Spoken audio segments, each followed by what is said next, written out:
Got it. Okay, I've got a box here. Okay.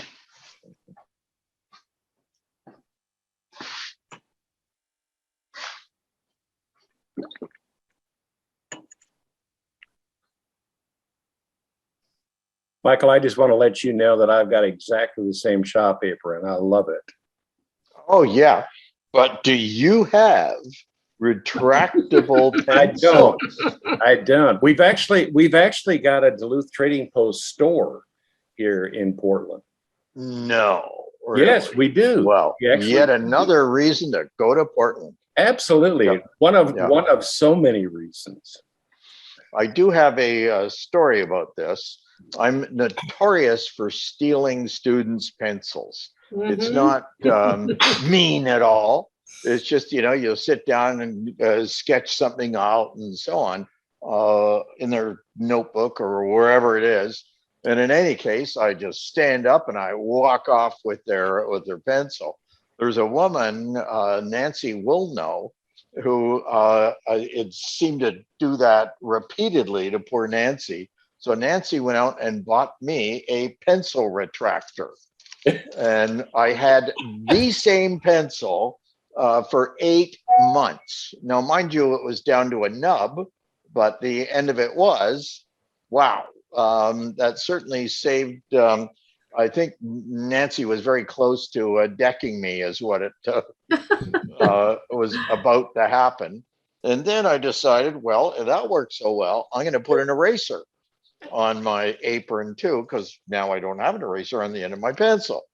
And I then mounted a magic marker, which is absolutely wonderful.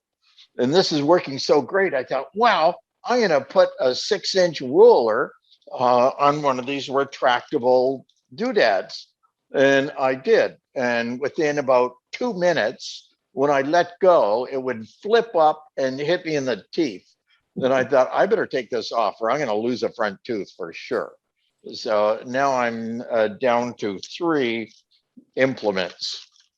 So I learned my lesson there. Don't use a 6-inch rule. That could be our first tip. Yes. There you go. Yes. Yep. Decorated like a Christmas tree. Will that be on the exam? Yeah. Thank you. So Julie, it's 6:01. Okay, well, and it looks like admittance has kind of slowed down. We have about 28 people here, 29 people now. And thank you, everybody, for being, again, one of the quickest sold out classes we've had. Michael is always popular. If you don't know me, I'm the registrar for the Guild. Now you have a face to the name. So if you have any troubles with your account, please feel free to contact me and I'll do my best to sort things out or send you in the right direction to get things fixed up for you. Tonight Michael has the area is experiencing a thunderstorm, so we're all crossing our fingers so that in order for us to get through this, if he should go black and we hear screaming on his end of the camera, we're going to wait a few minutes, maybe 5 or 10 minutes, to see if he comes back and joins us. Yeah. And hopefully I will have calmed down by then. Yes. If you have questions for Michael, put them in the chat, and Julie Boyles will facilitate the questions for us this evening. So, and nothing is unimportant. Ask anything you'd like to hear an answer for. And occasionally tonight, the co-hosts are going to step in as needed just to do a little directing. This is an informal class, and we're happy to be here this evening. But the other thing, the recording. It's being recorded. It should be up and available for you tomorrow or the next day. So with that, I'm going to introduce Chip, who's spent a great deal of time these last many months putting this together with Michael. And this is a one-of-a-kind, never been done before event. So we're very excited right, about this. Well, good evening. So as Julie said, this series of Zoom sessions and the follow-up in-person classroom sessions was conceived in the spring of this year during the first real serious COVID spikes. So we ended up with a large part of the summer without having to be worried about COVID for a while, and now so it almost seemed less important, but now there is a new spike. So this was breaking new ground, at least for the Guild in our education delivery. So I'm really pleased that Michael was able to work with us, and he's joining us from his, you will see, quite well-appointed workshop, which is located north of Toronto, Canada, which is, by the way, is a little past 9 p.m. his time. So we're going to move right along and get done as quickly as in as timely a fashion as possible. Michael is doing his own camera work. Mike Sandman is on our end is going to be spotlighting where we need to be, and Mike and Julie and I will occasionally might have to step in and ask Michael to actually step in front of the camera that he's speaking into. Just bear with us, please. This session focuses on the bandsaw, the jointer, and the planer, starting with an overview of the process that Michael uses. And then after he's gone through the three tools, he's going to go back to the beginning, to the bandsaw, and then start to do a deeper dive. So that's kind of how this is going to go tonight. So Michael, you told me a long time ago that you treat these tools as a team. Why is that? Well, it goes back many years, as it turns out. I graduated from art school, and I was living in a little rented house. And I was starting to make things, small objects, small tables, and so on. Working in a basement, and the landlord actually didn't let me use the entire basement. He had me sort of sequestered in a little tiny corner with a dirt floor and so on. And really, the only machine that I could get in that little tiny space was a bandsaw. So I learned to set it up and use it according to the instruction I had received from a most incredible elderly Italian craftsman. And what the gentleman's name was, Bruno Armlin. What he showed me is just stuck with me and is serviceable now as it was when I started out about 1974, having done 4 years of art school at that point. So I am standing in the middle of a well-equipped workshop, and don't think you need that, is what it really comes down to. We will be working on a 12-inch jointer here because it's convenient to the bandsaw that I'll be using for this particular session. There's a 6-inch jointer right next to my workbench in the bench room, and it's surprising how much I use that versus this monster in the machine room. It's a 10 horsepower, 550 volt, 3-phase bandsaw. When you turn that on, and I kind of feel like I'm picking on my wood. You know, I'm a furniture maker. I make small pieces of wood into bigger things. And so these large machines really aren't all that necessary, is what it comes down to. And just to continue that end of the story, I'm standing in the middle of Bandsaw Row here. But if you look at my webpage or my Instagram feed, you will see that the most frequently used machine is this little 15-inch General that I'm standing in front of now. There's a Rikon in front of me here. It's a 14 with a 12-inch height capacity. Right behind me is a big honkin' Italian Centauro. It's a 5 horsepower bandsaw, 553 phase, and so on. And a little further down the road is a small bandsaw, which I also use frequently because it has a very small blade for doing intricate work. And the reason I have so many bandsaws, there's actually 9 in total, is they're often set up for very specific procedures, and we'll get to that in a minute. So what I would like to do is start the evening talking about this bandsaw here, which, by the way, is not a very good bandsaw. I bought it in 1974. The lower wheel did not fit well on the shaft. Basic manufacturing flaws, what it amounts to. It had 0 sawdust pickup on it.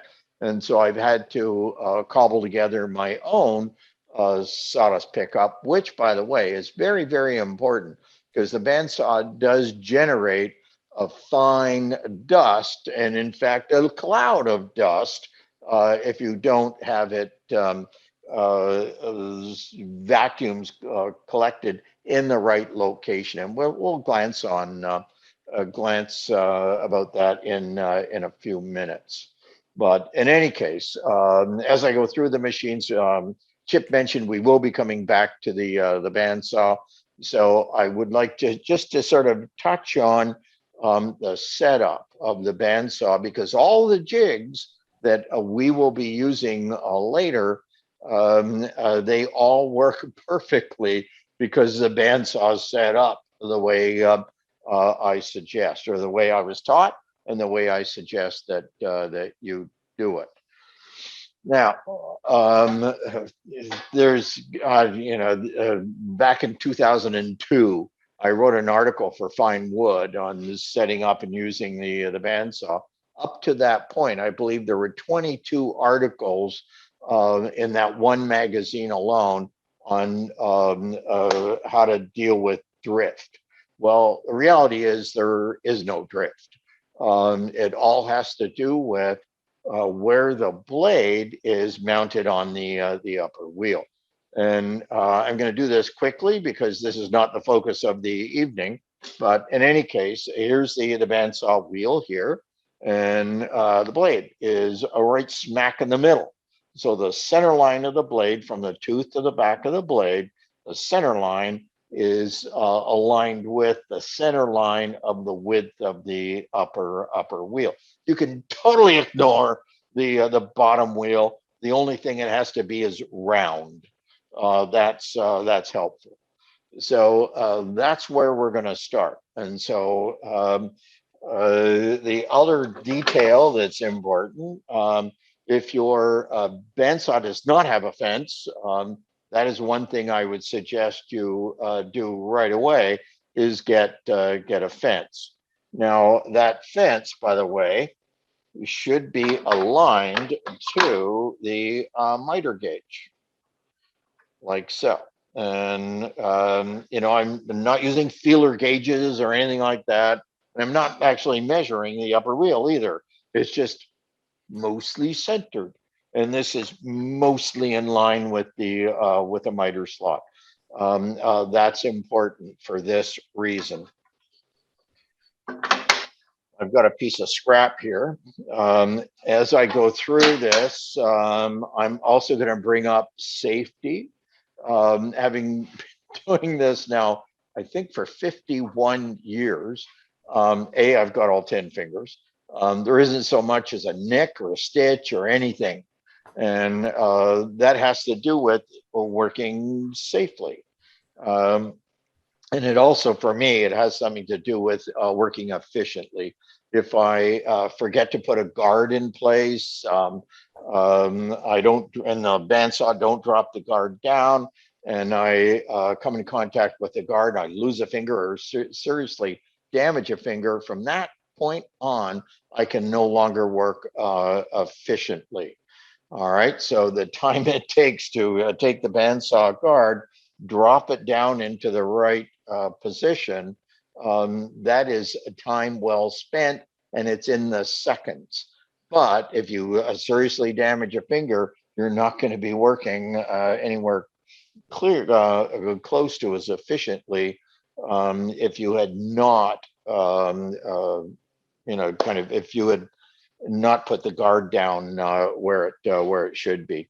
So now that we've got the wheel on the center line of the upper wheel, the blade on the center line of the upper wheel, we've got the fence in line with the miter slot, we're going to check and see what happens. On occasion, and I hope I remember to do it, I'm going to say I've got the guard up so you can see what's going on. But otherwise, the guard should always be in a place where you have difficulty getting your finger underneath the upper guide. All right. So I'm going to turn the bandsaw on, and I'm going to make a short cut.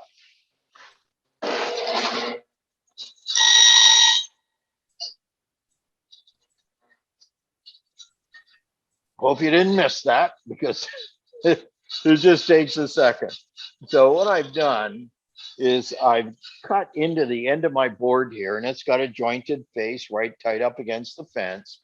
And you won't be able to see this, but what I see is there is space. So the teeth on the bandsaw come out like so, and that's called the set. On either side of that blade, I can see space. Now, if you do what I've suggested, you run your piece of wood in here and it pulls away from the fence, that's because it's rubbing on the outside surface of the blade. Now, the last thing you want to do is actually take the fence and move the fence. Soon as you move the fence, this miter slot is no longer useful. And all the jigs that are part of the tips and tricks are really not going to work the way you would like them to. So the way you correct that, and we're kind of glancing over this, we're going to go underneath here. And on this bandsaw, there are 6 bolts here, and those bolts go into the underside of the table, and they go through the trunnion. And the hole on the trunnion is huge with a small bolt going through the middle. You can undo those bolts and slightly shift the table, and just tighten 2, one in the front, one in the back, and try it again.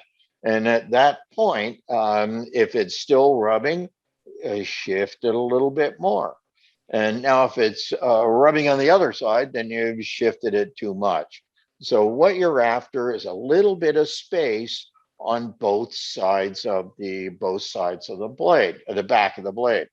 Now, that's all great. I did this in 1974. I could have welded this fence in place.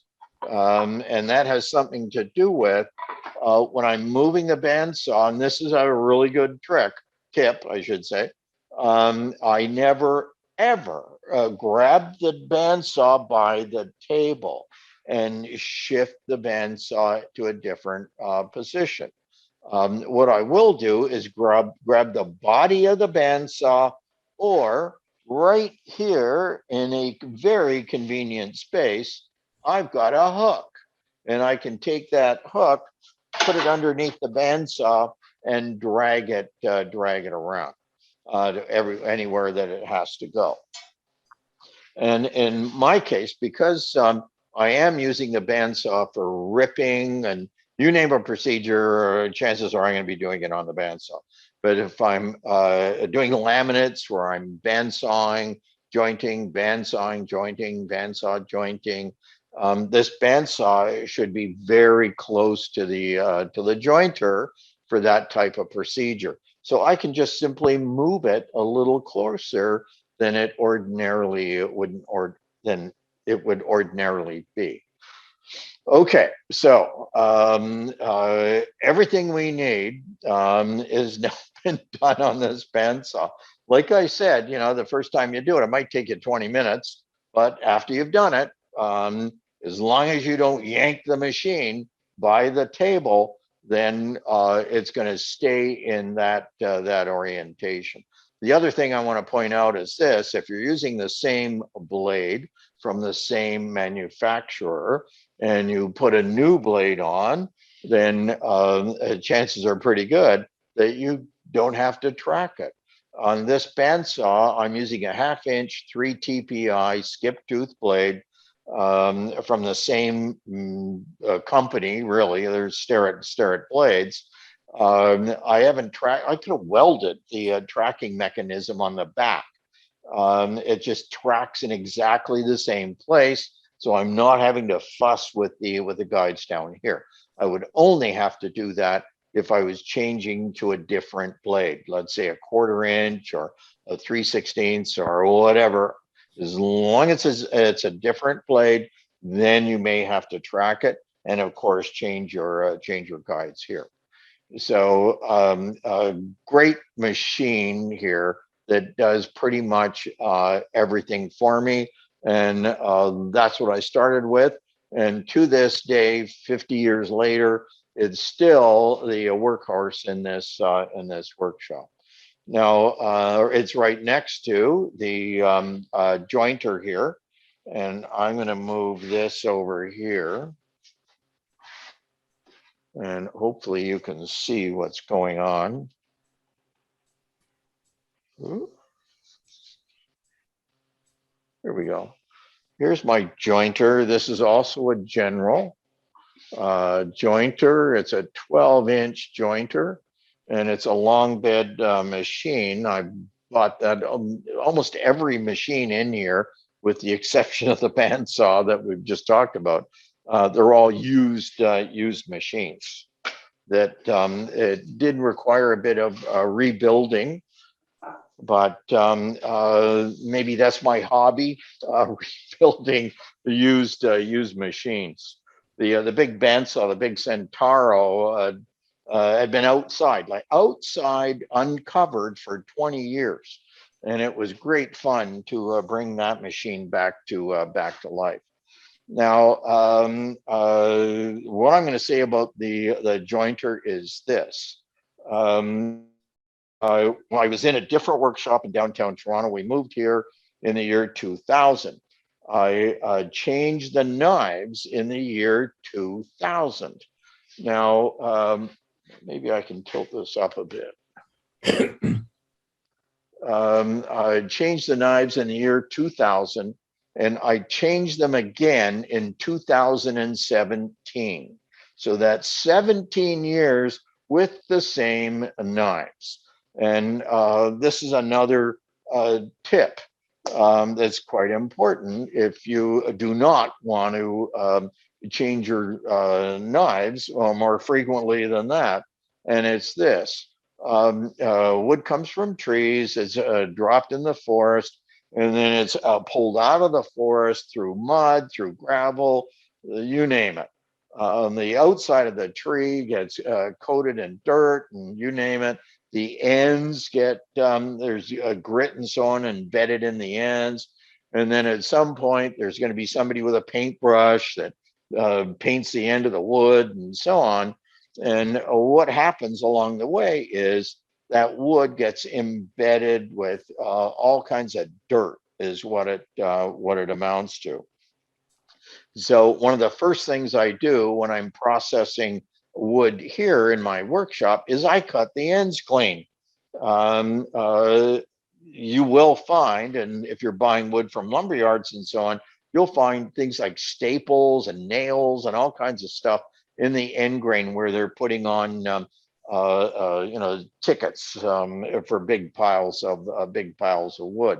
The other thing that I find is a great thing to avoid, and that's actually stacking my wood on the floor. Do this in your own workshop. Take your bare hand, put it on the floor, press it on the floor, and then look what's in the palm of your hand. Chances are there's dirt, grit, and a few little bits of pebble and so on. My workshop here, there's a little walkway over to the shop from the house, and there's a gravel path, and that eventually gets tracked in here. So if I'm stacking wood on the floor, then I'm always putting it up on something like a couple of hardwood bunks or whatever, just to keep it up off the floor.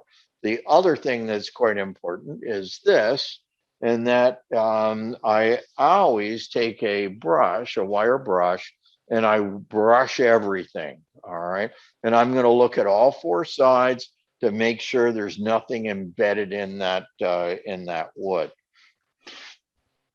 So that's an important detail if you want your jointer knives to last, is what it comes down to there. Now I'm going to say a few words about how I sharpen my my knives, and it's this.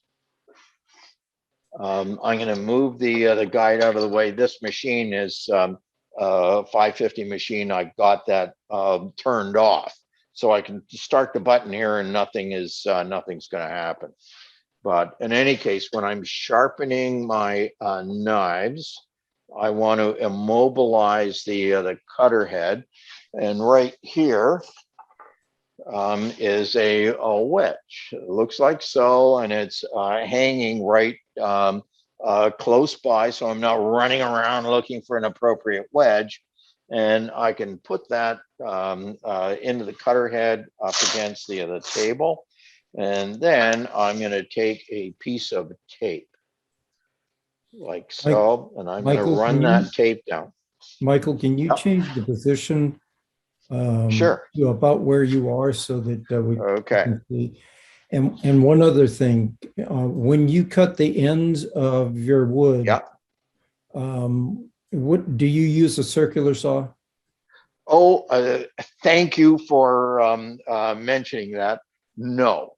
What I use when I'm cutting the ends off is a jigsaw that looks like this. And you'll notice it's got a long blade on it here, and it is super coarse. And I've got it set here for the coarsest cut that it will allow. Under no circumstances would I ever use a skill saw, because it can pinch and everything will jump back on you. And of course, you've got the option to cut it off with a handsaw. But this is my tool of choice for that task. Thank you. Thank you for mentioning that. So this is what we've got here. I'm going to move my wedge down a bit. That's better. So I put some tape on here. And the reason for the tape is I am going to hone these blades with an oil stone. And it's a triangular slipstone. I'm going to go get one. It's right over here. I keep these in oil in a coffee can. And my slipstone looks like this. I should have maybe taken the oil off, because I'm going to be covered in oil now. But in any case, it's a medium grit stone, and I'm going to lay it on here, and I'm going to run this back and forth like so. And I'm going to press down, and I'm going to count the number of times that I've done that. And it might be 6, it might be 7. And I will do exactly the same thing on every knife. This is a 3-knife jointer. And then I'll take my stone, and hope you can see this. I'll try doing it with this hand. And I'm going to run this back and forth like so. Can you see that? I'm facing the wrong direction. So what I'm doing is, Yes. as you sharpen in this direction, of course, you're going to create a bit of a burr. And so I want to take that burr off by hooking this stone underneath the knife here. So imagine we've done 7 passes. I'm going to take my tape off and move it to the next knife. So you know, about every I don't know, maybe 5th hone, I'll have to adjust the outfeed table because you are taking off a little bit off the knives. Now, you know, we now have access to the helical cutter heads and so on. And the way I'm looking at that is there's for this machine, it's $3,000 or $4,000. It's a honking great cutter head on this. But the knives that I've had for all those years before the 17 means that this setup I've got here is probably good for another 25. And I am an optimist, but I'm maybe not entirely certain I'm going to be woodworking when I'm approaching 100. So I suspect this setup that I'm using and the way I'm using it will get me through to the end of my woodworking career. The other thing I never ever do is sand something, the surface of the board, and go, oh, I forgot to thickness it, and then go back over the jointer, put it through the thickness planer. That is an absolute no-no, because the grit from the sandpaper invariably, it's surprising how much is embedded in the surface of the wood. So we're going to move Michael, on here. Yeah. How often do you hone those knives? As soon as it requires even a modest amount of additional pressure to joint, then I hone them. And it takes a few minutes, doesn't take very long. But if you've got to replace the knives because you've jointed dirty wood, or you've sanded something and jointed it and so on, and it takes a long time, and it's a finicky business to reset those knives. And right here, he says, as I'm saying this, is how I set them. I've made a jig that looks like this. And it's a nice piece of Brazilian rosewood. There's a story attached to the Brazilian rosewood, but we'll skip that. And I have embedded some magnets here. So I'm going to put one on either side of my cutter head after I determined the position of the knife. And when I'm setting them, I'll be adjusting them and then tightening in the gib screws here to hold that in place. There's other options which I'm not a big fan of myself, and it's this. There are things like this that set the knives to the cutter head, like so. But myself, I like to set them to the outfeed table here. And I should mention, and I haven't done it yet, on the jointer, the business end of this machine is up, down, and sideways the outfeed table, along with this portion of the fence right here. That one of the things that I learned years ago was never ever adjust the fence. When I bought this machine back in the 80s, I guess, I set the fence square, and I have never adjusted it. That is my ground zero right here. The jointer table and this portion of the fence, that's got to be square. for everything else in the workshop to work properly. So Hey, the next Michael. thing yeah, A couple questions. One is, Yeah. what grit the stone might be. it is a medium grit.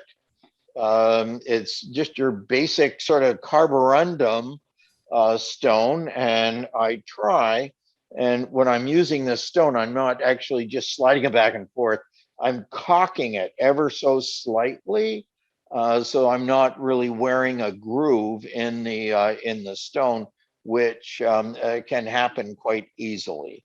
And so, I'll use different parts of the stone and so on, but always attempting to apply the same pressure and the same count as I go from one blade to the next.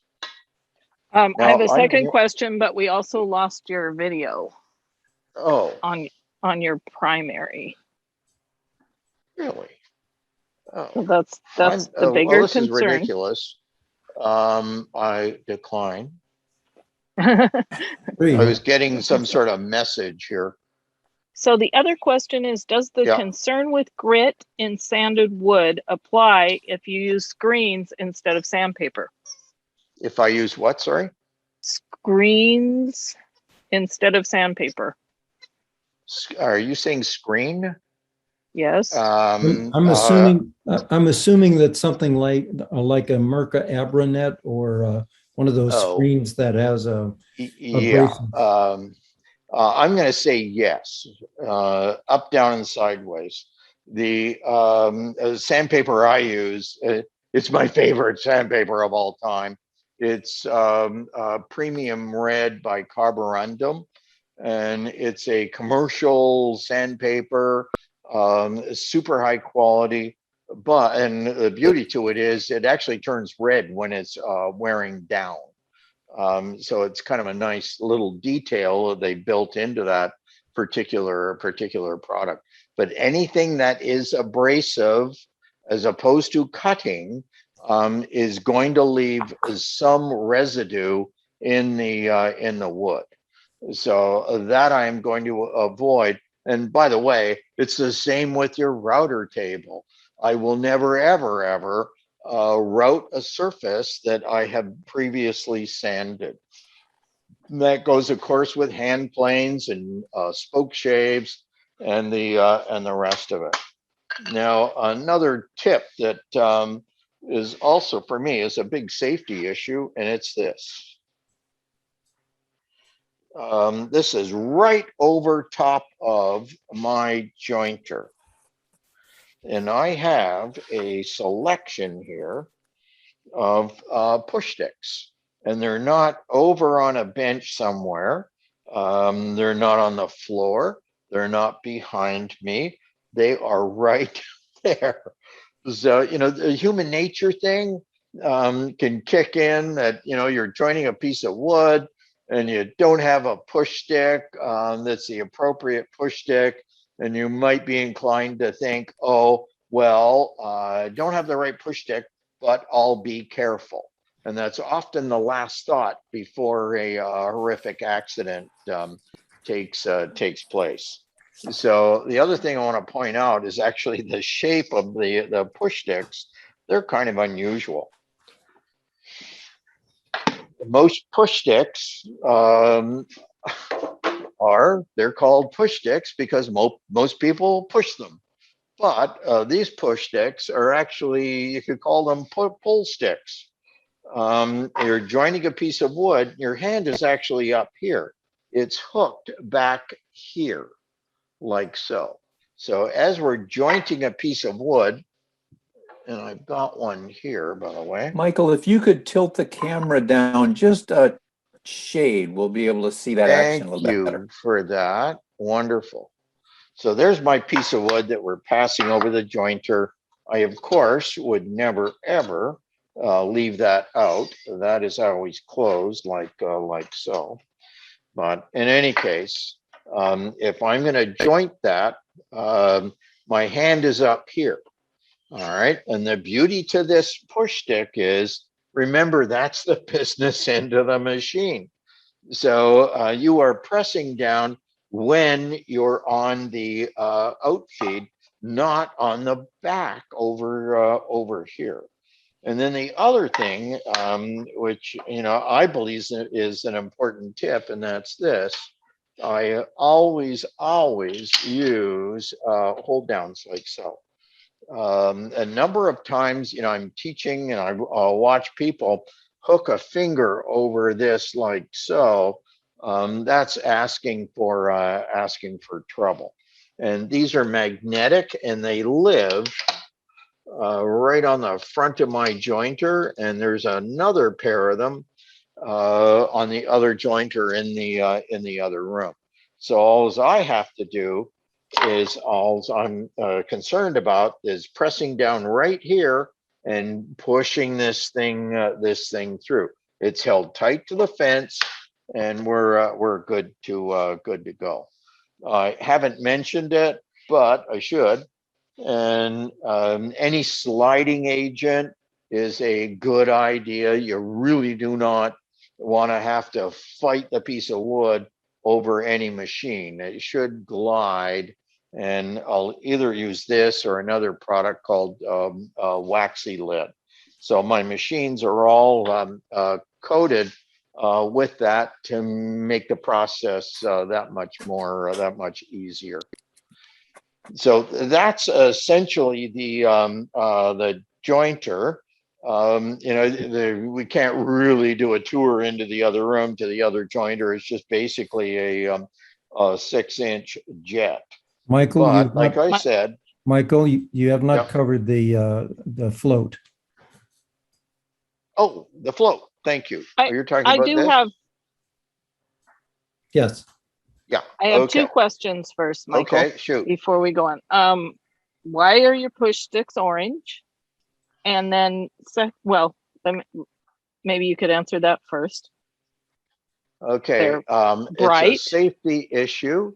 Everything that has to do with the safety push stick wise is the same color. All right, so as I'm reaching for things, it's embedded in my DNA at this point that if it's orange, it's a push stick, and I should use it. You can see 2 bandsaws. Yeah. There's the Rikon in the back there, and it has a push stick. All 8 bandsaws have push sticks. The 9th bandsaw is actually a sawmill. It's a band mill out behind the workshop, and so there's no push stick for that one. But even the little tiny one in the other room is a plastic 10-inch Ryobi bandsaw, and I'm sure somebody in the group will curl their a lip over that. Ew, a 10-inch plastic bandsaw. That is a wicked little machine. I do all my, I often make my own hardware and brass and so on, cutting things like mother of pearl. Wow, that little bandsaw does a fabulous job. And it is set up exactly the same way that this 24-inch monster behind me is set up. It's all in the setup. There's, and I want to point this out, that doing it the way I've suggested, there isn't one thing you have to purchase. It's just the setup, and not the guides, not the expensive blade or anything like that.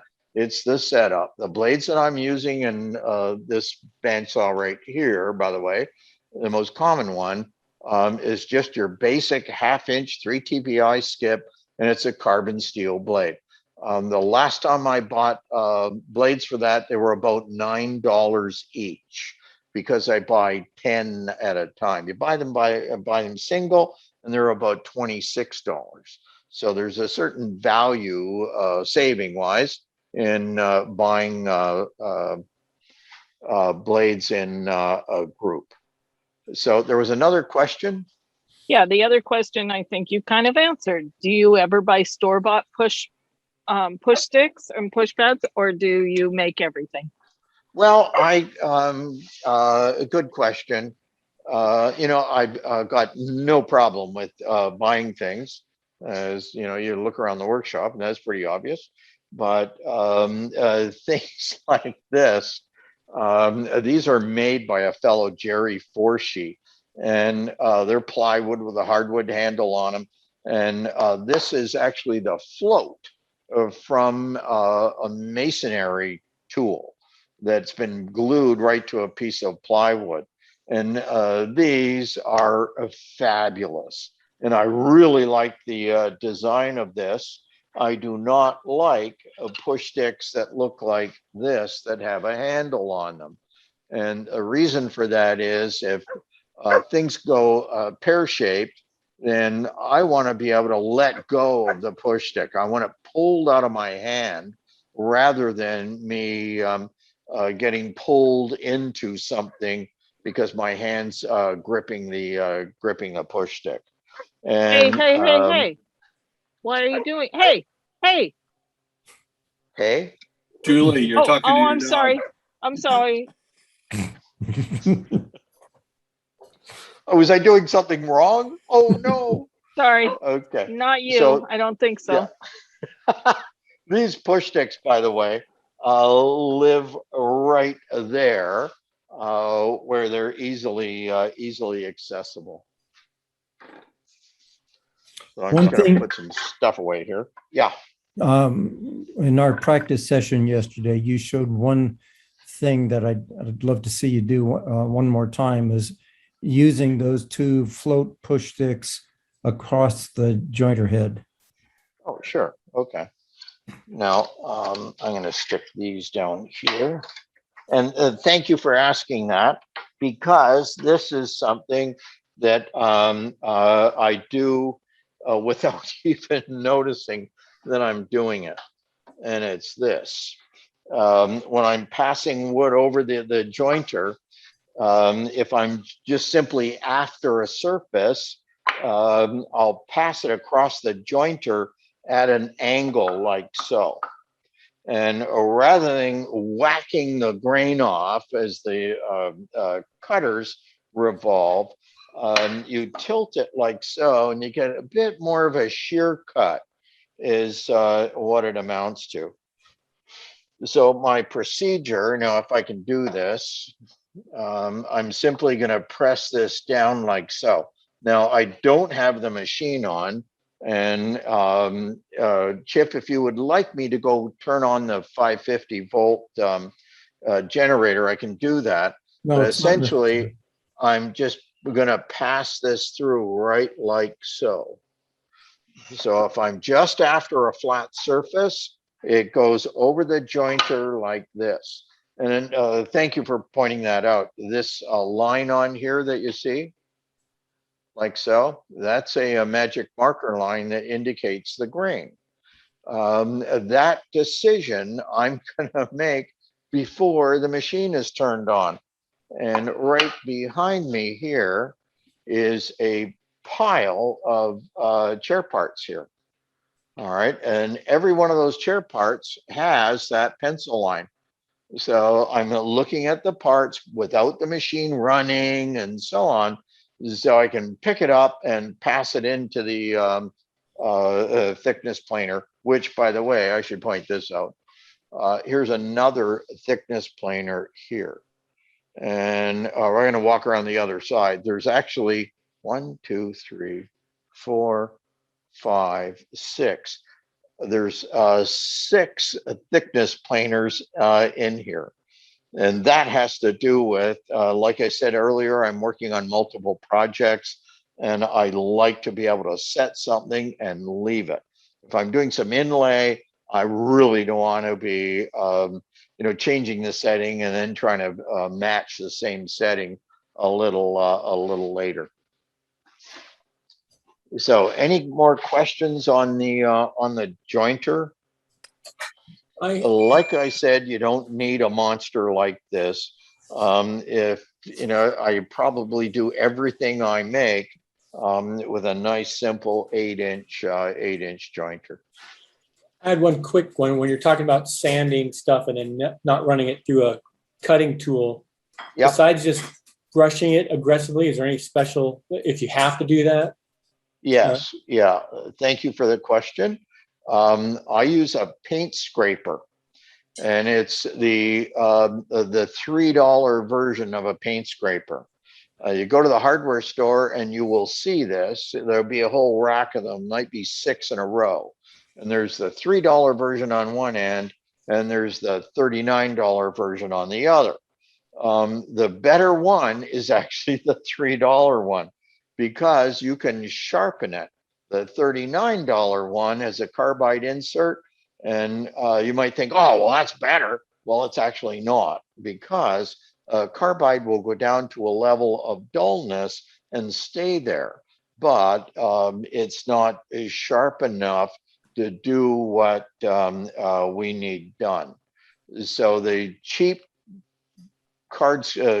paint scraper is actually the better tool. So if I have done something that I have to go, let's say it's a routed shape, or I'm doing a pattern, I want to shift it after it's been sanded, I'll take that paint scraper and I'll clean that surface off, and then I'm comfortable putting it through a cutting tool, whether it's a hand tool or a machine. So I'm taking a whole layer off of the wood is what it comes down to. Okay, so we're going to move on here, and we're going to be talking now about thickness planers. Oh, as you And- do that, let me give you one more question. Question pertaining to technique. When trying to joint 90 degrees, Stop that. how do you hold your stock with the push sticks? How do I what? Sorry. How do you hold your stock with the push sticks? So if you joint the bottom, let's say, or one edge, and then you have to turn it 90 degrees, you want to keep it up against the fence to get a 90 degree. Oh, turn okay. edge. Well, How are you going to push Yeah. it through? okay. So to finish that procedure, and I'm going to come back over here. And feeding this through a whole bunch of tripod legs and so on. That's an excellent question. And that's often the way you've been instructed. You joint one side, and then you put this side up against the fence. Joint that side to get a square corner. Now, the wrinkle to that is this. So we're going to pass this through here. And what I do next is I take this over to my thickness planer, and I'll pass it through the thickness planer to get this surface parallel. All right. Because when I'm doing my edge, because now I've got two perfectly parallel surfaces, I can do this, or I can do this according to the grain direction. Murphy says when you've jointed this surface and you're now jointing an edge like so, Murphy says the grain's going in the wrong direction. So by jointing and thickness planing it first, and then doing your edge, you now can go with whichever direction is appropriate for the grain when you're squaring your stock up. I see that all the time in books and magazines and so on, and it's unfortunate that that's the common way, because it does put you in a position where you may be getting tear out that you could have avoided. And Did that Michael, answer the question? how do you use the push stick to hold it against the fence? How do I use the push stick to hold it against the fence? Yes. I'm using these like so. Sorry, that helps. That holds that tight to the fence. Now, Move the camera, please. Oh, sure. So that holds that tight to the fence. Yeah. Now, I can see here, all right, but I can't see what's going on down at the bottom here. And so this is holding this bottom end tight, and I'm holding the top end tight as I pass it through. There's different styles of these. Here's one here that they make you use those in hell. They're awkward as all get out. To get them off, you've got to flip this little doodad, and thank goodness they put that on. The first one I bought did not have that, and trying to get this thing off the surface, you know, was a job for Arnold. So that, in my opinion, is by far the better setup to hold your stock tight to the fence. And just a minute ago, I had two of them on there, one in feed and one out feed. We're dealing with small pieces of wood here. That much more important when you're jointing the edge of an 8-inch, 10-inch, or 12-inch board. You can't tell what's going on down at the bottom, so that's quite important. Okay. Any Just a questions? time check. We've been about 55 minutes into the session. So, Okay, thank you for the time check. All right, now we're going to move right on to the thickness planer. You know, like I said, I've got 5 of them, or 6 or something. There's actually another one on this cart right here. But in any case, over here, you can see that handle there. That is a general 20-inch thickness planer. It's 10 horsepower, 550 volt, 3-phase. It's a big machine. It's auto everything, powered in-feed rollers. It's self-sharpening. It's an incredible machine. And being a furniture maker, I'm often dealing with sniveling little pieces of wood like this. All right. And you stick this little piece of wood in that machine, and I kind of feel like I'm picking on it. There is no reason why I would need a machine that big, other than the fact I do have a sawmill outside. And so we are planing thicker timbers and so on. But this also has to do with when I started out, and I'm, you know, kind of learning the process, I fell under the spell of it has to be big, it has to be old, and it has to be heavy. Well, that's not necessarily true. And it's also not true when you're doing fine work, because you cannot adjust that machine a little bit, a tiny amount, because of the serrated in-feed rollers. And it's the same with the 15-inch general machine behind it. The in-feed rollers are serrated.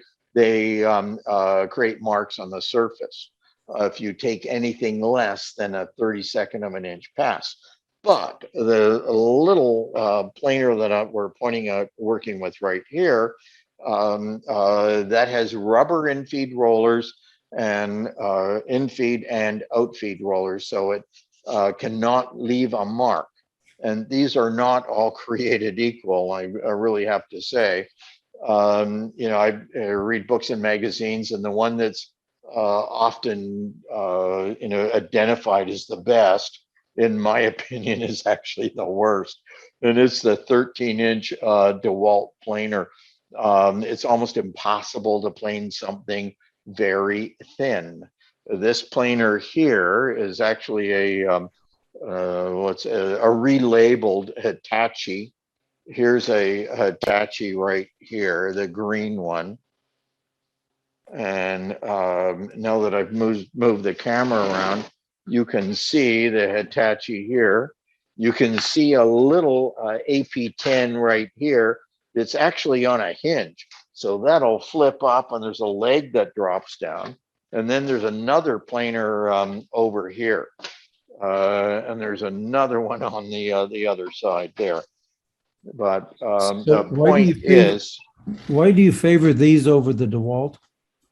the DeWalt will shred a piece of wood if it's any thinner than like a quarter of an inch. And the reason is the infeed and the outfeed rollers are so far apart that that wood, as it passes into the machine, that cutter head, of course, is spinning. All right. And at that point, it will lift up that thin piece of wood and destroy it. Whereas these planers here, the infeed and outfeed roller are super, super tight to the cutter head, right smack in the middle here. So there's very little opportunity for that piece of wood to lift up. Now, we can't go into it here, but because we just don't have the time, it's more appropriate when I'm doing a an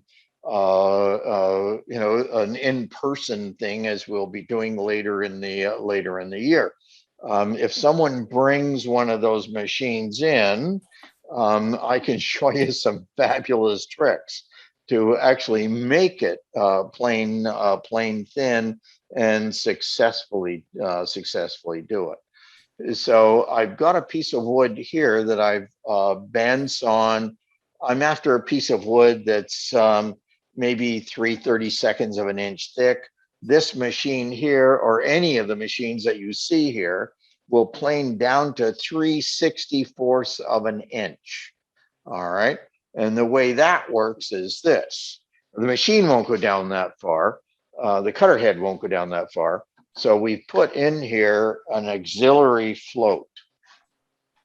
Locking handle up.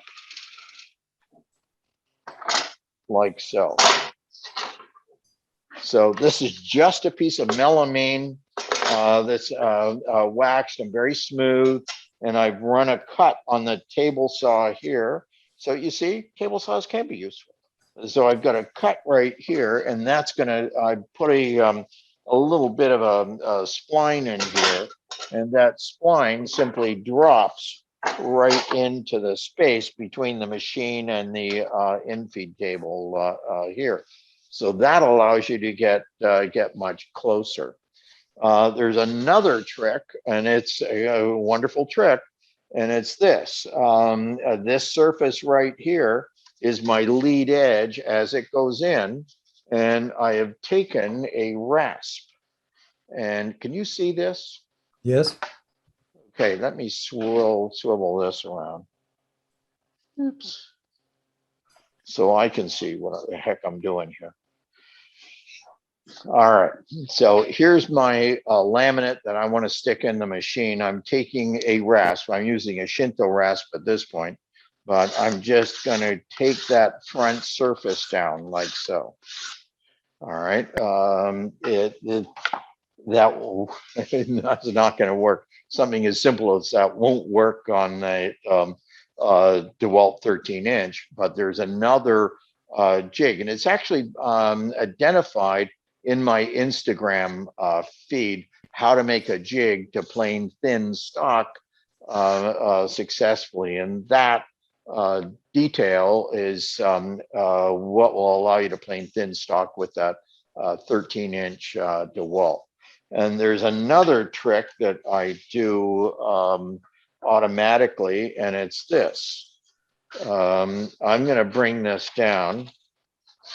I'm a very cautious guy. So you're in the line of fire there. Okay. There we go. There you go.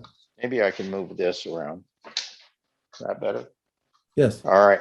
I'm going to bring this down until I'm almost touching, and I'm rolling on a piece of wood here. That's better. I'm not going to start with it touching because I'm not certain just where the cutter head is at this point. So I'm going to pass this in like so. Now, that piece of wood I had here, for example, I've got a pencil line on this, and I would be cutting this piece of wood into laminates down like so. jointing and bandsawing, jointing and bandsawing. And what will remain is this pencil line right here on each one of those laminates. When the wood gets this thin, it's really hard to see the grain. So a nice little tip is this: you make those diagonal marks, which indicate the grain direction when it's a big piece of wood, so you can see the grain.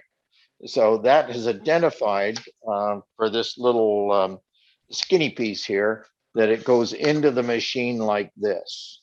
Now, what we're not going to do is press this thing down and feed it into the machine. Instead, we're going to use the in-feed roller as a fulcrum.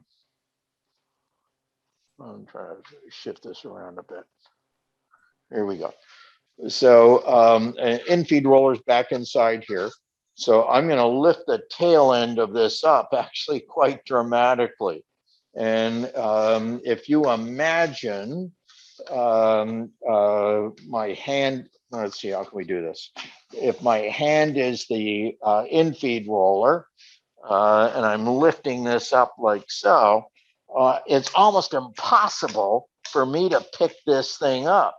But if I lay it down flat, I can pick it up quite easily.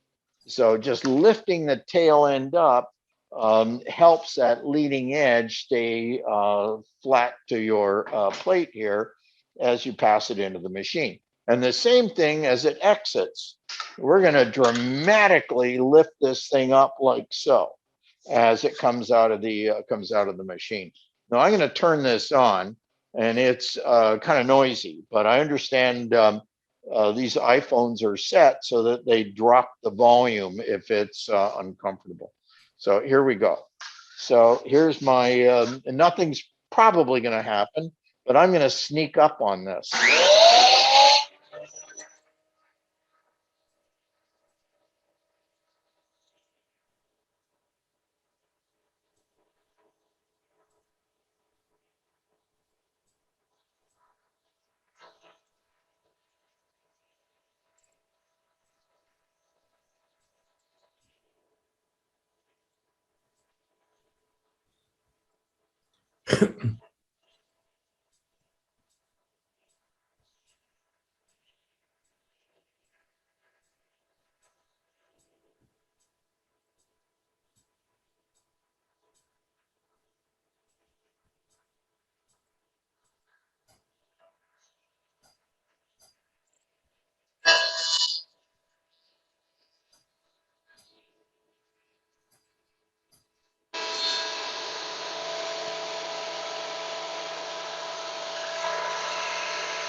We can keep on going. Like I said earlier, this machine will go down to 3/64 of an inch. If you're familiar with what I do, there's an awful lot of laminating. And yet another reason why I'm using the bandsaw. This is a curve. I can where is it? Here we are. Here's a curve done. It's actually tapered Macassar ebony. All right, done on the bandsaw and done on the thickness planer through a jig that looks like this. And this is a type of jig that we can get into the construction in an in-person class that will allow you to taper individual laminates to create that type of shape. Now, Michael, you really would Michael? not want to do this on the table saw. Yeah. Your jig was sort of off camera. Could you show us that again? Oh, sure. All right. I'm going to put some stuff down. Careful. Ah, That's going to leave a mark. You yeah. put it down. Okay. So here's my jig here. It's made up of 3 pieces, 2 sleds and a centerpiece. And the centerpiece that you see here is put at an angle to the slope, to the 2 sleds on either side. Now, this one here is set for, it says Jackson Row towel stand. If someone needs obviously Jackson Row needed a very expensive towel stand in Macassar ebony, but in any case, this one is set for a 1/16 of an inch of taper over 38 inches. What's the And top so- and what's the bottom? It's all made of poplar is what it amounts to. No, And it's- when you run it through the sled, which way goes up and which way goes down? Oh, okay. It goes through like this. All right, so the laminate would be sitting in here. The same jig, by the way, stands on its edge and goes through the thickness, through the bandsaw. So this is a really cool way to do this. It's nice and simple. You make this jig, you use it on the bandsaw, you cut your stack of tapers, and then you take the same jig over to the thickness planer, because you're jointing bandsawing using this jig. And then the same jig goes through the thickness planer. So every piece is now machine planed on both sides to the taper. Now, that's, a tiny bit of information. When I'm teaching this in person, everybody makes one of these jigs. They go through the process of, I show them how to flip the wood as you're going through the bandsaw and so on, and then how to pass it through all your parts through the thickness planer. And we can't do that in this type of format, but I'm pointing out that that type of thing would be part of an in-person bit of instruction that we would go through. So the end of it is, don't discount these little planers. Now the bad news is or the good news is, good and the bad news, whatever that is, they're not all created equally.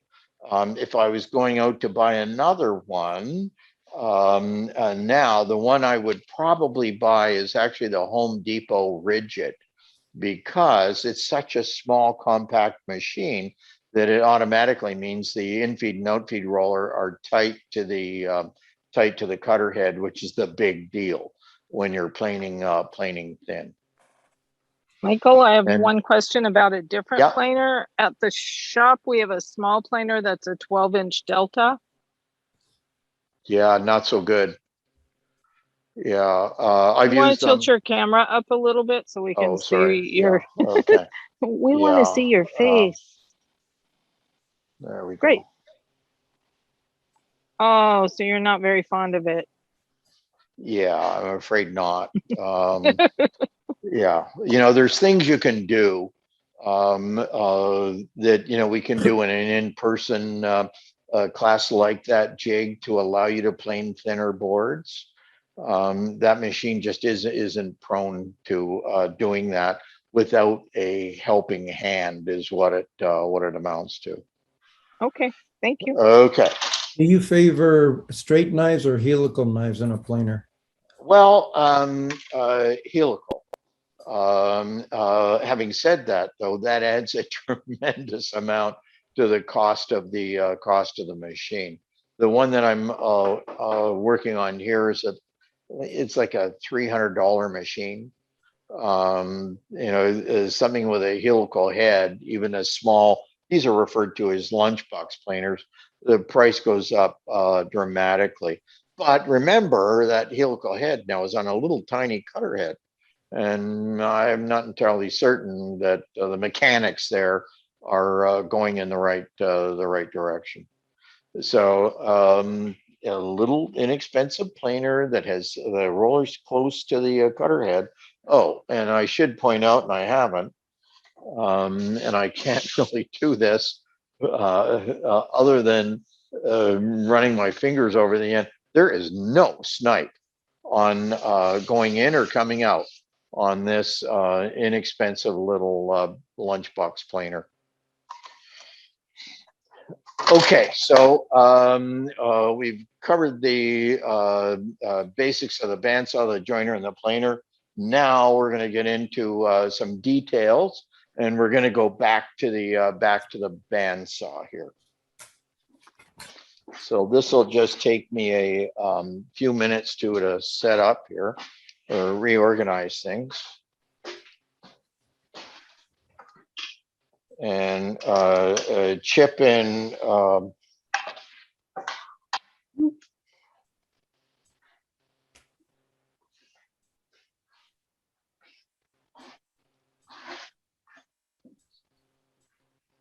why am I not looking? I know why. Okay, here we go.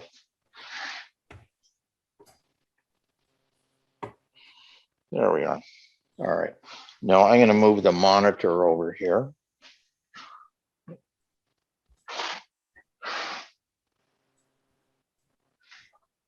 So I can see what's going on. All right. Now, we've got a list here of bits and pieces that we're going to do on the bandsaw. And because I'm driving the bus, I get to choose which ones we do first. And what I am going to show you is a trick here that it's the equivalent is learning to ride a bicycle. First time you try and ride a bike, I'm not on the screen here somehow.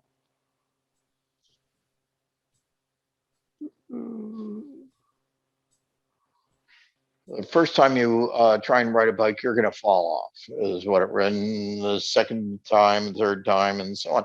And eventually you get the hang of it. And then you can never forget how to ride a bike. What I'm about to show you is it's the same experience. I'm going to show you how to cut right to a pencil line. So you're just off the line by literally a wood fiber is what it amounts to. And somewhere here it is right here. Now I do have an illustration here, and it's this. He says, here it is here. So this is a illustration of a bandsaw blade cutting a piece of wood. So here's the back of the blade here. Here's the set, left and right set. And that bandsaw blade is allowed to move back and forth as you're cutting until the kerf hits the sides of the back of the blade. And that will happen. You're going to go back and forth as you're attempting to follow a line because you're steering with both hands. What I'm going to show you is totally, completely counterintuitive. I'm going to show you how to use exactly one hand. And when you're using one hand, you have absolutely no control over what's happening until you use the back of the blade as a steady rest. And what we're going to be doing is we'll be following, of course, the cut. We'll be following where the wood is actually being cut, but we are going to apply a tiny, tiny bit of side pressure towards the back of the blade, which is this illustration right here. All right. The piece here, and I'll mark it on the piece of wood we're going to cut. I've got a piece of 1/4 inch, I guess it's 1/4 inch MDF with a melamine surface on it, so you can watch the pencil line. But in any case, we're watching here, but we're actually pressing ever so slightly back here. And when I'm teaching this in person, I get somebody to hold their finger out like so. Here we are. There's my finger. And I just sort of touch their finger, and they look at me and go, "Wow, you're not pressing very hard on the side of that blade, are you?" No, it's a tiny, tiny amount of pressure. But what it does is it stabilizes the cut, and that's how you can cut super close to the pencil line. That's important when you're working with curves. And here is whether I can show you this or not, I don't know. Here's a chair here. That's a bandsaw chair is what it really amounts to. I'm doing 14 of those at the moment. And the reason I'm showing you this is this.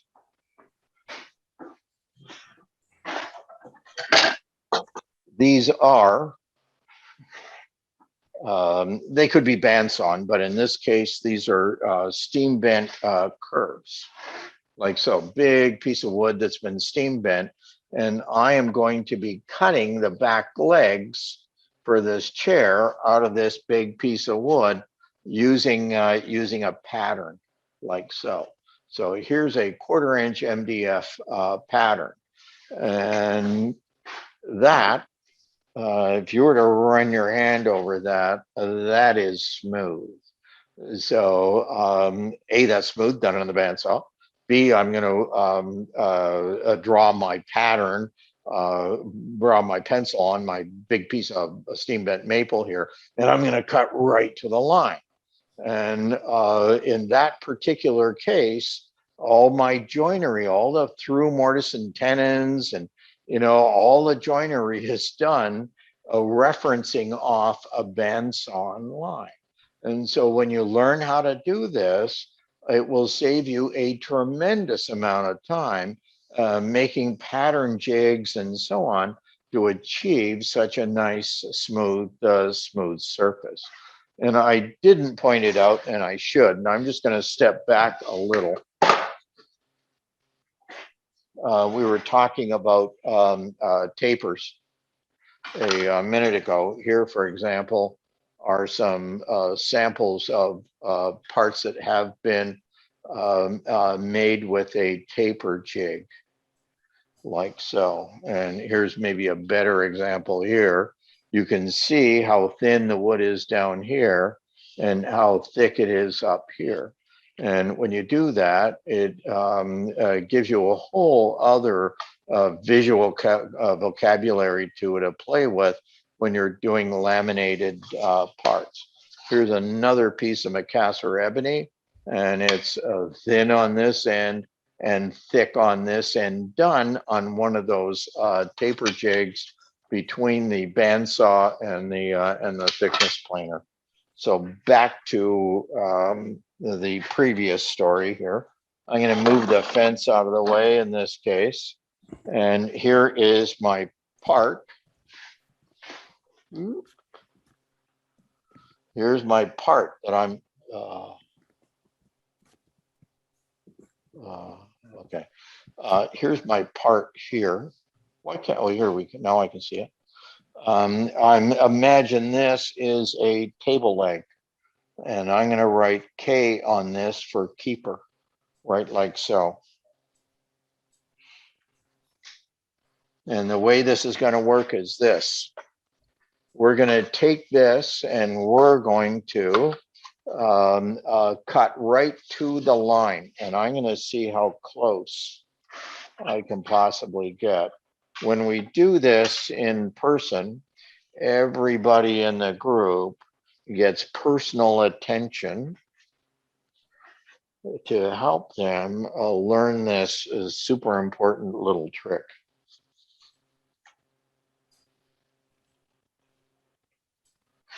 Now this bandsaw, of course, will actually cut sideways, all right, until we hit the back of the blade. So I'm going to stay away from my start line right here, just microscopically until I'm past the set. And then I'm going to take one hand and I'm now going to apply pressure to the side of the blade right here, the outside here. And I do have the guard up higher than I ordinarily would, so you can see what's going on. But in any case, and right about here, right about here, I'm going to go past the line because there's a really great trick I can show you about correcting a mistake. So here's my hand way back here. All right, I'm right-handed, so I'm right-hand dominant.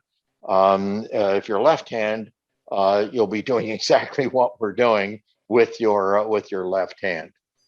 So here we go.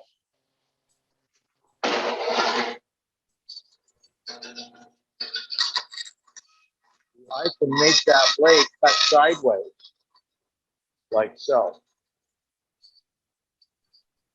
And that's actually what's happening when you're using both hands.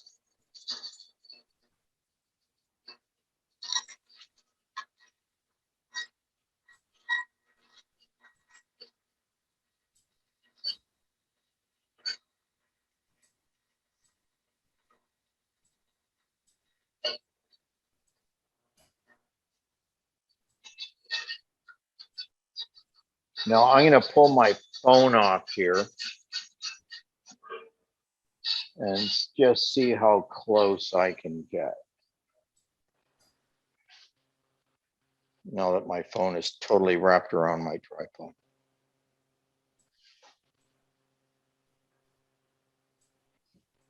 Can you see that? You see Yes. the pencil line? Yes. And you see the space between the kerf and the pencil line. There's like, oh, there, that's great. All right.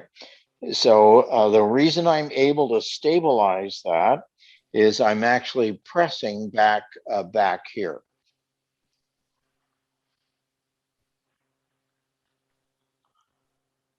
So just think of all the things that are on my web page and Instagram feed that have all these weird curves and so on.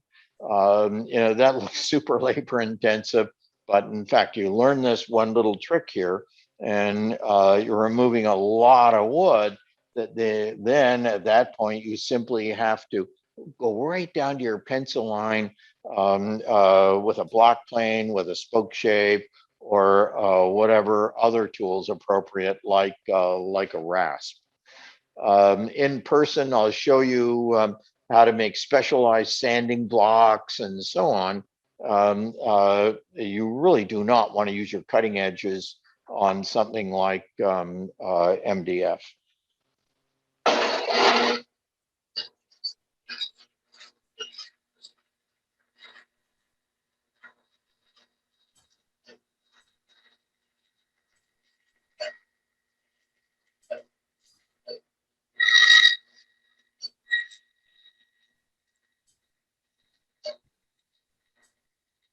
Right about here, I'm going to go off the line.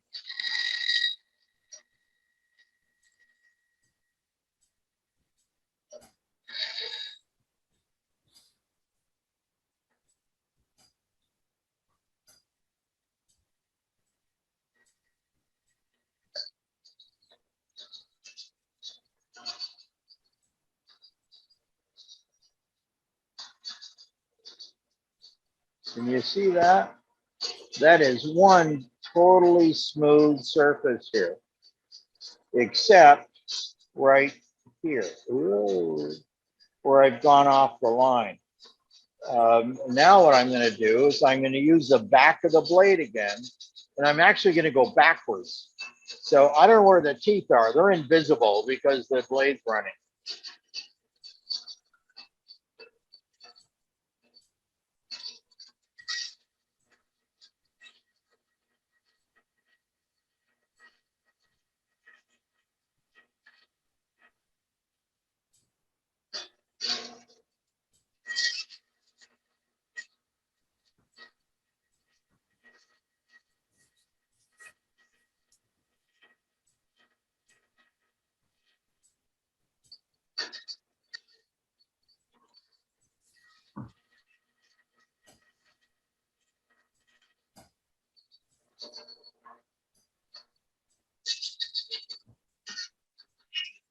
I hope you can see what's going on here. I'm using the back of the blade to stabilize my piece of wood, and then I'm swinging it around until the teeth start to touch the wood. And then I'm ever so slowly and gently pulling the piece of wood back, not into the cut, but away from the cut. And if we were able to see it, that surface that I just repaired, if you want to call it that, looks like the rest of the surface. It's absolutely dead smooth and just off the pencil line. Now I'm going to do the next side quickly because we are running out of time here. So do you want this is questions our now, keeper Michael? piece. Sorry? Michael, do you want a couple questions now, or shall we Oh, wait? for a sure. minute? Yeah, absolutely. Okay. One person, ignore my puppy in the background. One person says that move is straight up brilliant. And then I have a question. So how do you apply pressure to the back of the blade when cutting straight using the fence? Well, at that point, we would not be using the fence. The fence will cut a dead straight line. And if we want an angle and we're using the fence, then we'd be making a jig. But here's a straight line here. All right. Now I'm just going to buzz through this, and I'm just going to cut a dead straight line that looks just like the curve line in that it's just off the pencil line. So the beauty to this is, as opposed to trying to figure out some sort of jig for the table saw or whatever, we can do exactly the same thing, bada bing, bada boom, when you get the hang of this trick.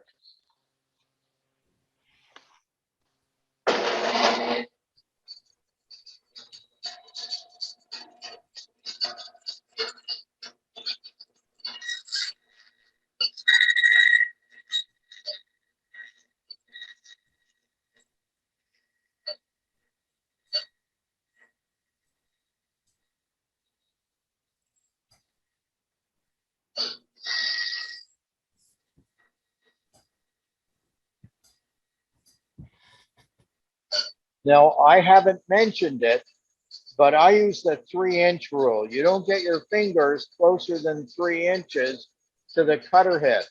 So I can go a little bit further, but I don't want to get my fingers any closer than that. So I'm going to take my hand and go behind the blade.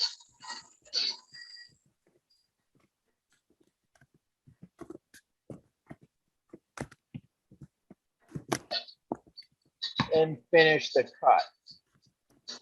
So I don't know if this is going to show.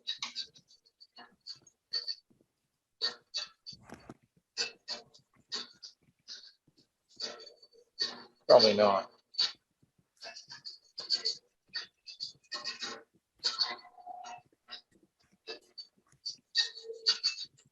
But my point is this. there's a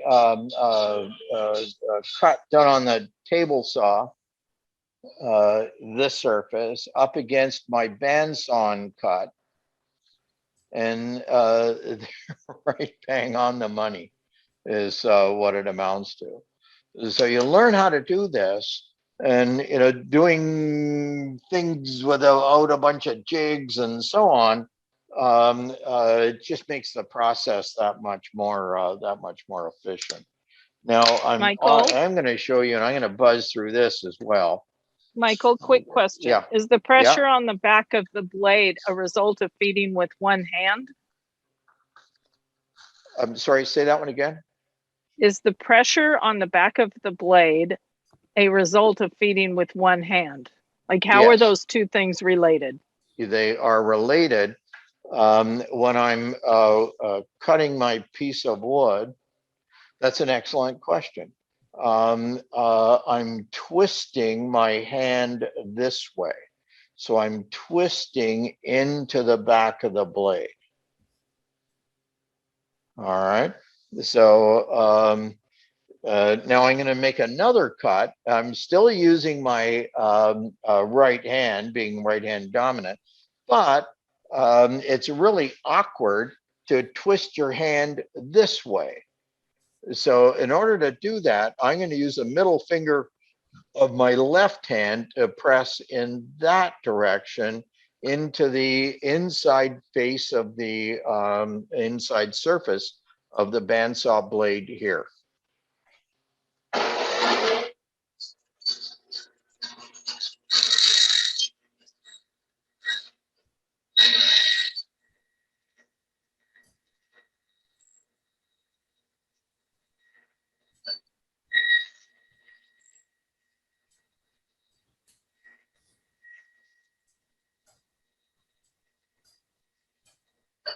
So this finger right here is pressing that way.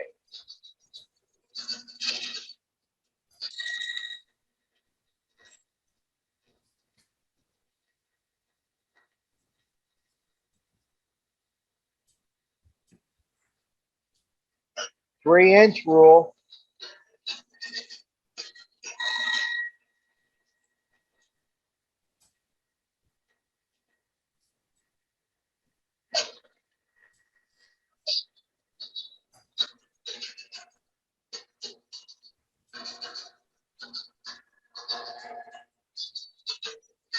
So there's our keeper part right there.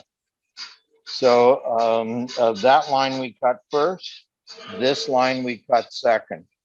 And, when we do this as an in-person demo, you can pass this around and look at that line.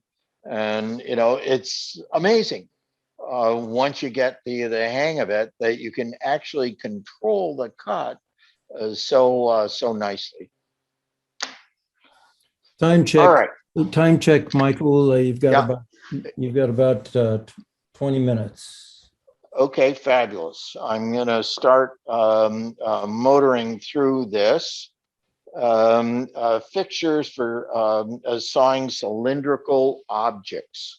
This is on the bandsaw. More people have been hurt attempting to cut a cylinder. And the reason is this, and I've got an example all set up here for you.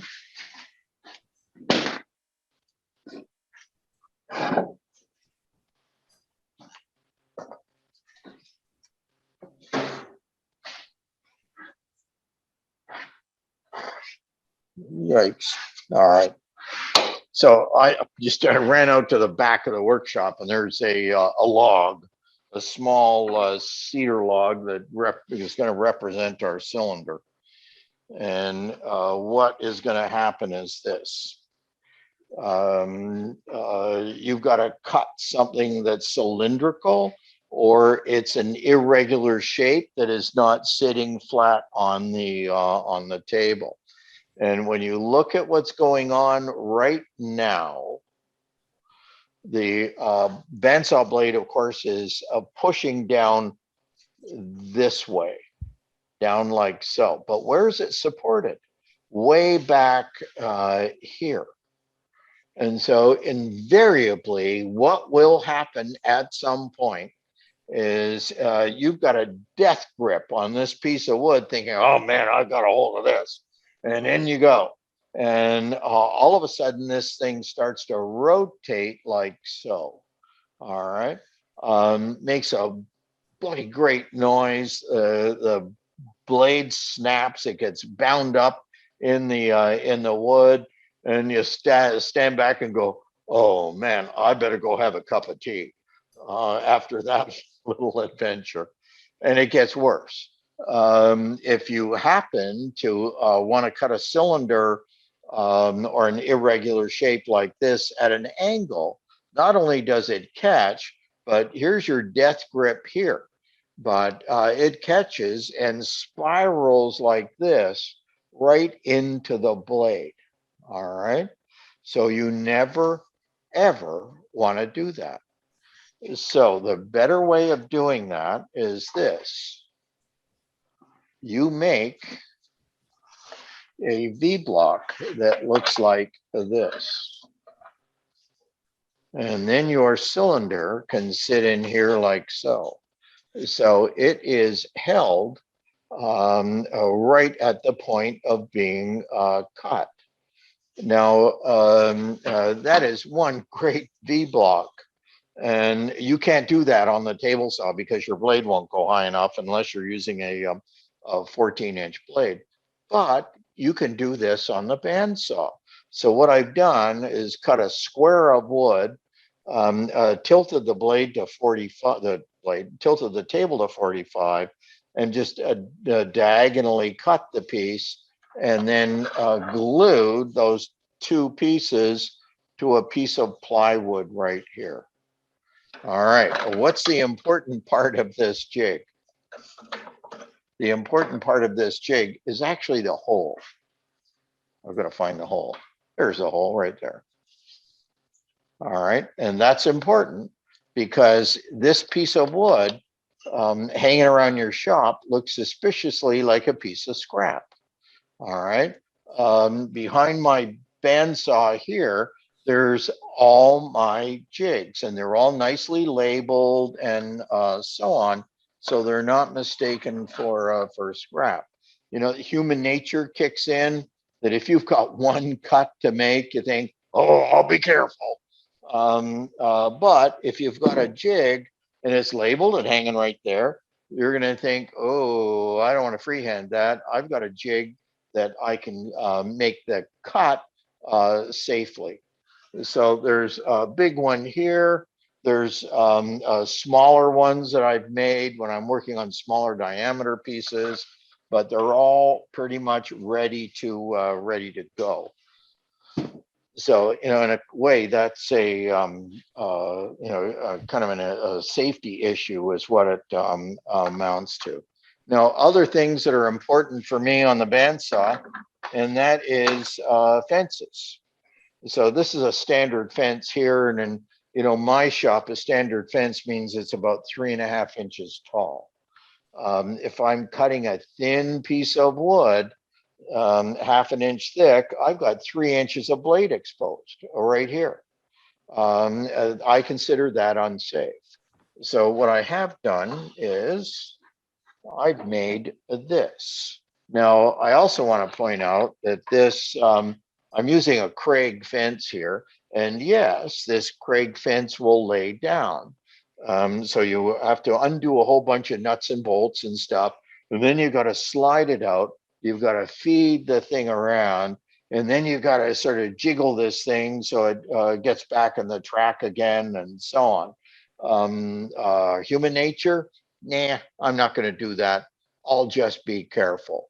So there's a better way, and it's this. You make a block of wood that looks like this. And that little hook right here hooks over the fence like this. Now, this is not necessary, but I have embedded a rare earth magnet in here, and it attaches to the screw right here. Not necessary, but it's kind of fun to make. So that's kind of why I did it. But what that allows me to do is just simply drop this thing down, so there is no blade exposed when I'm cutting small pieces. Now, having said that, if I'm cutting tall pieces, and much taller than what we've got here, right up to the maximum capacity of this saw, which is 6.5 inches, I want to put on a taller fence. And so here is the taller fence right here. This is held on with Allen keys right here. And oh, darn, my Allen keys in the other room in the drawer. I think that's where it was last. The human nature kicks in and say, well, I'll be careful. So on the back of the bandsaw here is everything I need to adjust jigs, adjust the machine is right in place there. So I'm more inclined to go ahead and do it, is what it amounts to. So this is a taller fence like so. Now, we're going to have to go on a bit of a stroll here. We're going to go over to the bigger, whoops, sorry. We're going to go over to the bigger bandsaw, because if your fence gets too much bigger, then no matter how you attach it to the actual fence here, it's simply going to lean away. All right. So there's a nice way around it. And, thinking back to the, the buttresses in Notre Dame, I've made some plywood buttresses here, attached them to a piece of plywood here. And on the underside, what you don't see is a T-nut. And so I can adjust this thing for perfect square by twiddling this knob right here. So that bolt goes through, touches the table, and stabilizes this for perfect square. All right. This is my resaw arrangement here, which by the way, I don't use unless I'm doing a lot of big wood, as I did recently. These were huge timbers that were 12 feet long. And so I'm 12 feet away, feeding my wood in here between these adjustable rollers and my fence. And of course, if I didn't have this whole setup, this fence just simply would have bent out of the way. The other thing I want to point out, and this is truly a wonderful trick, and it's on every one of the bandsaws in the workshop here, and it's this. I'll move this out of the way for you. This is one of those stands that you can buy, that everybody buys one, and they use it a couple of times. It's so frustrating because it falls over when you're attempting to use it. So what I've done is I've disassembled the stand, took one leg off, and replaced it with a piece of wood. The leg down at the floor, I've cut to length, and in this machine, I've got it attached to the bandsaw with some conduit clamps, like clips, like so. And over here, I've drilled and put in an eye screw, and that stabilizes this surface. So this whole thing on this bandsaw, along with every bandsaw in the shop here, this roller is set. So it's about a 32nd of an inch higher than the table surface.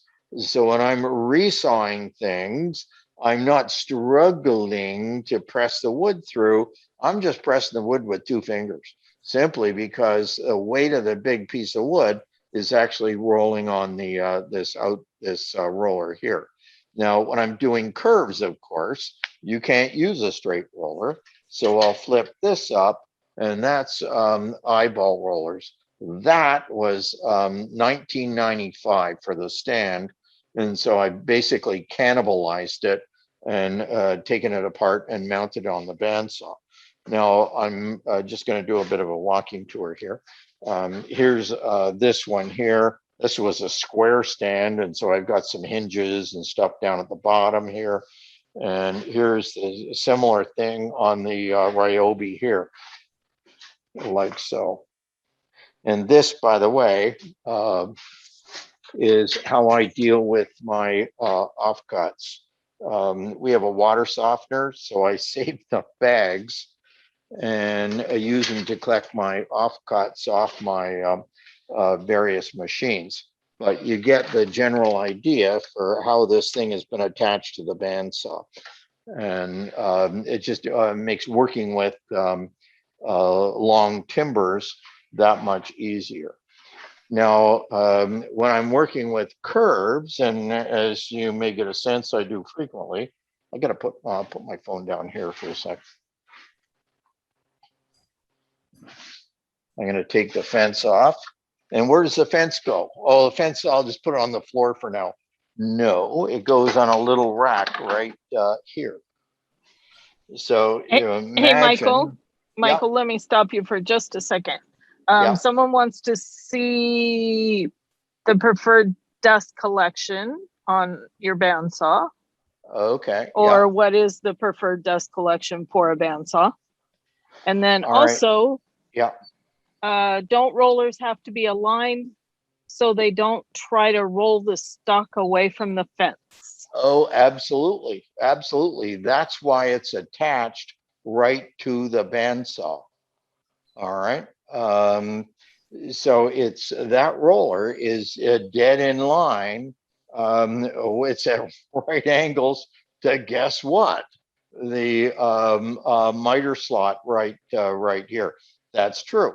If it's cocked a little, it's either going to die into the fence or it'll pull away from the fence. All right. So this is your guide here. You can run a straight edge here and check and see how that relates. This is what I'm doing here. This line here, the miter slot, has to be at right angles to this this roller here.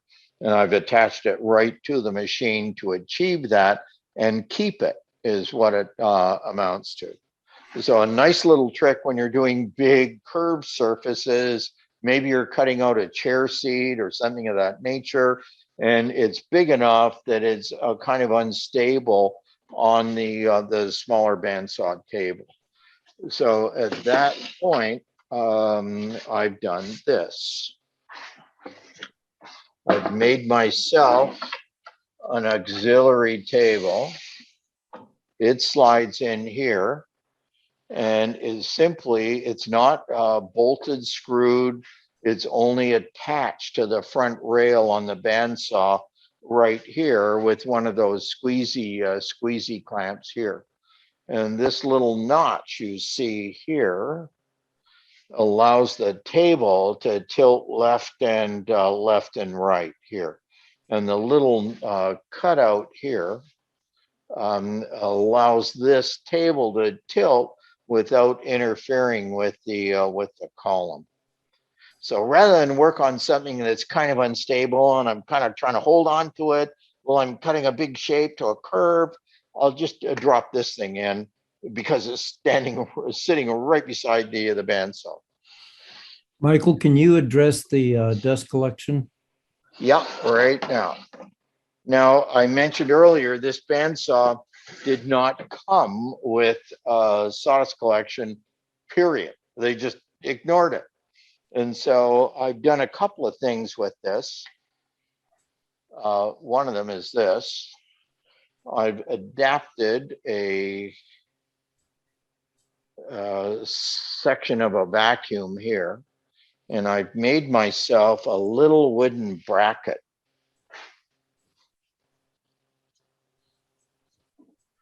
That looks like this right here. All right, so that holds this in place right where it should be. Now up inside here, which you can't really see, you can just see the end of it. This is a piece of rubber. And what it is, it's a piece of mud flap I picked up off the highway. Don't do that in rush hour, by the way. And I've got it zip tied to the trunnion underneath the saw. So the sawdust, and there's a slit in it for the bandsaw blade to go through. So any sawdust that hits that is immediately directed. Oh shit, touched something. We back in biz? Maybe, here we are. Is directed right into the vacuum port right here. Now, the other thing I've done is over here, I've got a, there's my vacuum, and here's a collection bin here. It's like a cyclone. And right here is a T section here. This one here goes over to what we were just talking about. This one here goes over to the pickup underneath the table. But this one here comes around to this area here. Look at where it is. It's opposite to what you would think. Ordinarily, you'd think, oh, well, the sawdust drops down here and collects here. Well, it actually doesn't. There's a air current that happens inside the lower housing here. And as that sawdust travels around here, it comes up in this direction, loses velocity, and drops down into this sawdust pickup right here. So that's, the Rikon over here, that came with absolutely excellent sawdust pickup, providing you've got an adequate vacuum. But the sawdust pickup is right at the back of the machine below the blade, and it does an absolutely excellent job. There's the inside of that. And this is a machine that is used day in and day out. So there's, this is the most recent addition to the workshop. And there's some great features on this. The way the table tilts, the fact you've got 2 miter slots on it, absolutely fabulous. The thing is machined square and so on. It's not horrifically expensive as a machine, but whoever did this completely bunged up the fence.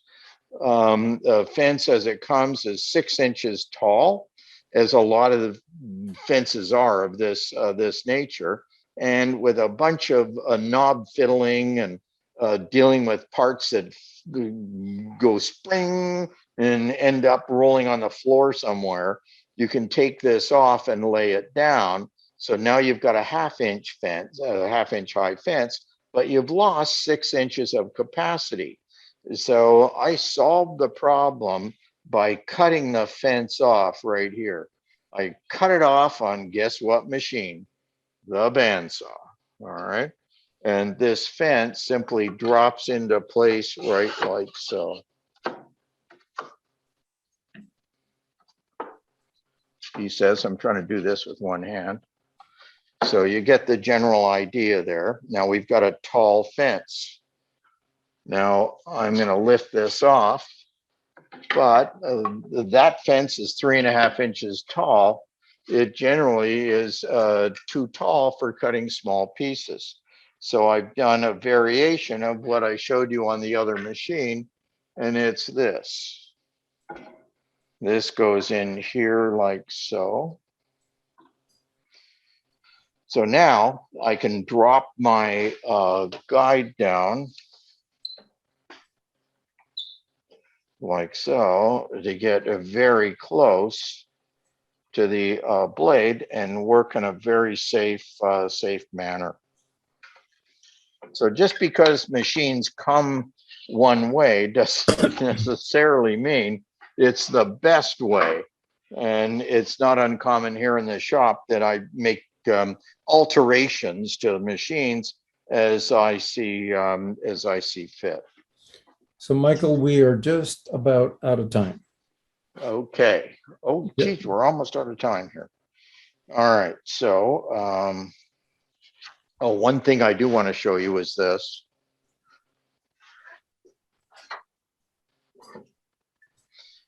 This is a frustration saver of epic proportions, and it's this. Bandsaws do tilt left and right, a little less to the left, of course, because there's a big bolt underneath the top that stops the table from tilting down in this direction. So I've dealt with that quite nicely by cutting the bolt off and then adding a piece of metal here, and it was just about a 1 1/4 inch long section of a 1/2 inch bolt that I cut off, and then bored a 5/16 hole in the end. And then I'll take that off. That allows me to tilt the table, and then I put it back on to establish square again. Now you notice it's on a chain. So I made 3 of those, and I kept losing them because it's a small part. So by putting it on a chain, since I've done that, I've not lost one. All right, so I'm just trying to see what else we're missing here. Pattern bandsawing. I can do this quickly. If I can keep your attention for 1 more minute, and it's this. This is a jig I use on occasion, and it's a bandsaw pattern finger. Now, what I've done on this one, of course, is I've actually drilled and tapped the surface of my bandsaw, and I'm working with one hand here. I'm going to put this in my holder here. So what we're looking at here, if you're making a lot of either straight parts or curved parts, then this finger is set so it's just past the blade. So the beauty to this is this. Here's my sample somewhere here. I had my piece, there it is.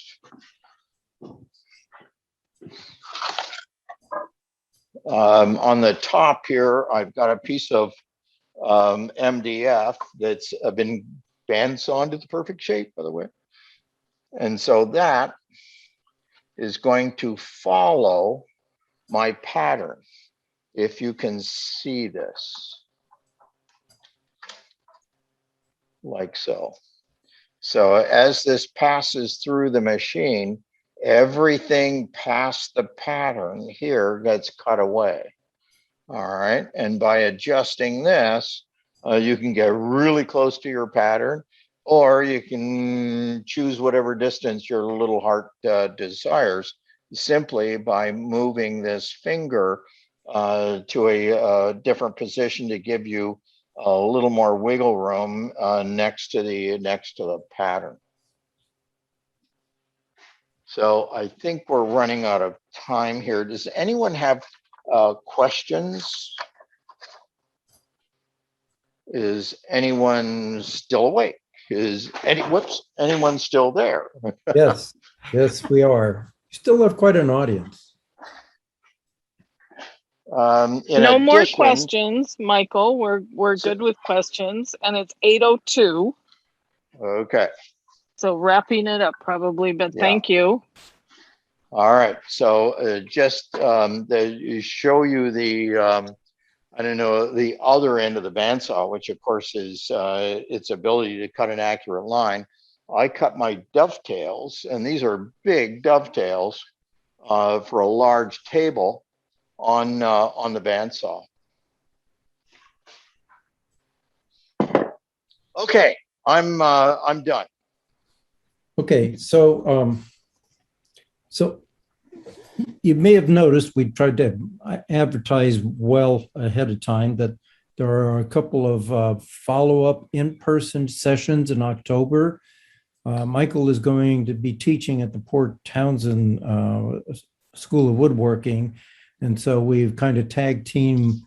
He's going to come down and visit us afterwards, and we'll do a couple of sessions about tips and tricks, stuff that you really The Zoom is wonderful, but you still can't beat in person. And so there are a number of these that we'll be able to repeat it more in depth and maybe touch on some other ones in those 2 sessions. Those are basically identical sessions, so pick a morning or pick the afternoon. Stuff like the honing of the jointer knives is one example, and using the planer is another. Our next session is on Thursday of this week. It's on the miter saw, the drill press, and the table saw. The Zoom will be open at 5:45 for participants, and we'll begin at 6. And you'll see a link for that class in an email that comes out the day before.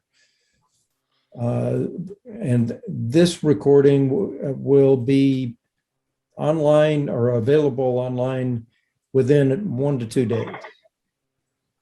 Maybe without editing at first, and maybe with editing a little bit later. Now, I'm going to make an offer, for the Thursday session. If you come a bit early, we might be able to answer some questions about, what happened to today. I know I will watch something and think about it, and only begin to understand what happened to a point where I can ask a question either hours or days later. So if anybody else is in that sort of time delay, I'm more than happy to answer any questions before we start the next session on what we did today. There isn't anything, when it comes down to it, there isn't anything I won't share. And I'm honored to be able to do that.